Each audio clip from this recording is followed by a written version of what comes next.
Kelly Ripa made headlines in October for her stance on rich kids in Manhattan, New York, acting greedy over Halloween candy. She shared a plan to put the candy in bags ahead of time instead of letting the kids choose their own candy. Now it seems her husband is a Christmas Scrooge. During a recent episode, Kelly Ripa reminded viewers that the Black Friday sales were happening soon.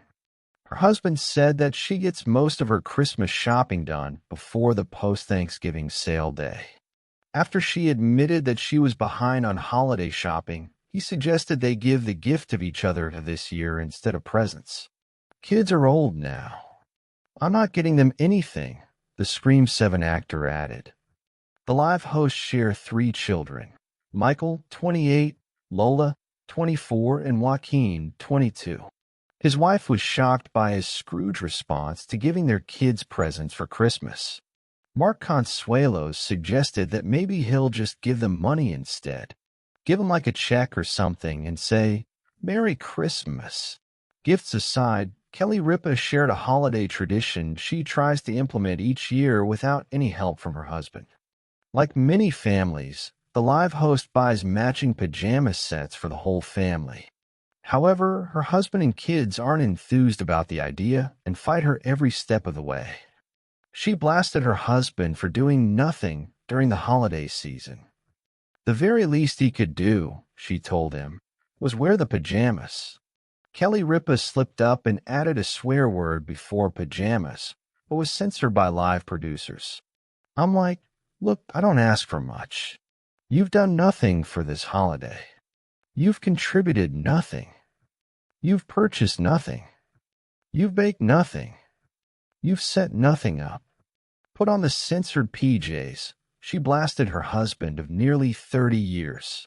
Mark Consuelos countered that he does help during the holidays, but not really in a meaningful way. He cleans up the wrapping paper from the presents, but he doesn't wait until after the gifts are opened. "Quietly, as people are unwrapping, I put it in the trash," he revealed. "Before we can celebrate Christmas, we have to get through Thanksgiving." Kelly Ripa admitted that she wasn't ready for the holidays. She shared plans to get out of Dodge despite plans to host Thanksgiving. Tell us in the comments if you agree with Mark Consuelos that older children should get money instead of gifts. She always thought the holidays were a personality, a loud, glittering thing that wandered into a room, draped itself across every surface, and refused to leave until it had eaten all the cookies. To Kelly, it was a kindly, insistent force: lights, lists, matching pajamas, a Christmas playlist that began in October and ended sometime in January with great fanfare. To Mark, it was an efficient calendar item, something to manage and file away between auditions, flights, and the quiet art of hiding wrapping detritus inside the trash can while people were mid-surprise. That clash, her theatrical devotion versus his low-key pragmatism, had been their private comedy for nearly 30 years. It was admittedly one of the reasons they fit. Opposites, it turned out, kept the house from becoming a shrine and the shrine from becoming a landfill. The year the story broke, the year that a stray sentence on live television ricocheted around the internet like a snowball gathering gossip instead of snow, began like most of them, with lists. Kelly had 3 lists that could double as historical documents. One for gifts, one for food, and one sacred for pajama logistics. She liked the symmetry of numbers and tags and check boxes. She liked knowing the exact color of wrapping paper and the approximate circumference of a cookie jar. Mark liked to joke she married a woman who kept receipts for memories. Black Friday, Kelly announced into the studio lights that morning, hair glossed and vibrating with brand endorsements and caffeinated energy. "I tell you, I'm already halfway through my list. Those deals are almost like a second Thanksgiving. It's organized chaos, my favorite kind." Mark, who happened to be visiting that week for a segment on the set of some film, leaned in from off-camera and offered that droll smile he wore for bed and breakfast, and award show after parties. "You get most of your shopping done before Black Friday, Kelly. he said with the amiable distance of someone who thought of the holiday season as a logistical exercise. She blinked. Are you saying I don't treat this as the sacred ritual it is? I'm saying, he shrugged. We're adults. The kids are older. Maybe this year we do. He held up his hand, the kind of gesture comedians make before landing a punchline, the gift of each other. No presents. No fuss. The audience did that soft chuckle humans make when something ridiculous is proposed, a laugh that also served as a polite defense mechanism. Kelly, who lived in the medium of lived reaction, eyebrow, tilt, hand to chest, was stunned. She pictured their 3 children, Michael, 28 and still prone to impulse favors, Lola, 24 with a curation of vintage skirts, and Joaquin, 22, studying somewhere in the country and still very much in need of socks that didn't have holes. These were not children who wanted a single gift of each other blanket solution. These were people who wanted the acute joy of unwrapping. You're not getting them anything, she repeated, the incredulity of a woman who took holiday aesthetics personally. Not if I can avoid it, Mark said. They have everything, Kel. Everything, she snapped. They have student loans, grad school applications, and jeans with weird rips.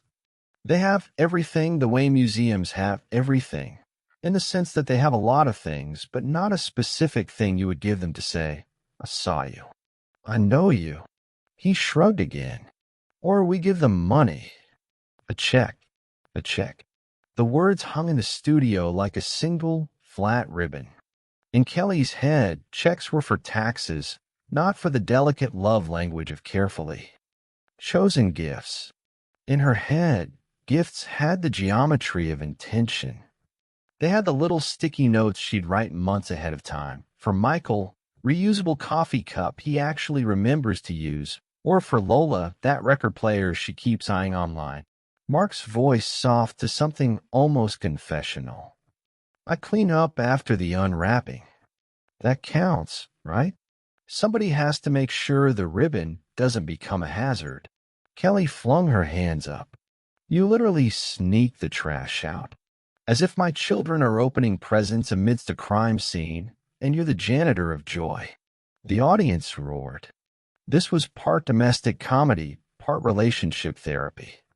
It was also purely Kelly, exasperated, theatrical, and very much in love with the idea of a family all decked in matching pajamas. Matching PJs, she said in a voice that held a sermon for the audience and a plea for him simultaneously. It would be so simple. The picture would be perfect. You have to wear them. It's 5 minutes of dignity. He rolled his eyes.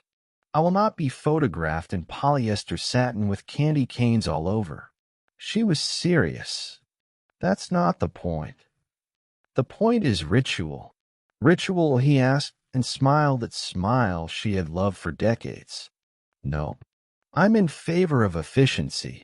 You're in favor of laziness, she shot back, hitting the line with the practiced venom of someone who'd done this dance before. Really, the very least you could do is put on the censored PJs. The camera flicked. A producer's hand maybe, somewhere backstage with a mic of decency, muted a swear and the switchboard of live television coughed and spat white noise. The audience loved the rawness. The clipped phrase, the censored PJs, became a tiny internet slogan overnight. That was the spark. But the ember beneath, the small warming thing that kept the whole family from freezing even as the cameras flashed, was the argument they had privately for years, about how families remember holidays, about the small tasks that mean more than any large gesture, and about the way love becomes a verb in the most unromantic ways, by baking, by buying, by picking up the trash.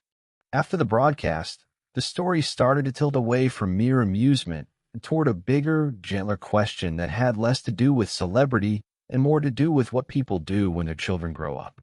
Should older children get money instead of gifts? Should we gift experiences or checks? The internet weighed in, as it always did, and opinions unfurled like paper streamers across comment sections. Kelly watched it happen with a mix of bemusement, and something like tenderness. She knew the performative part of her life, the hair and the mic and the brand deals.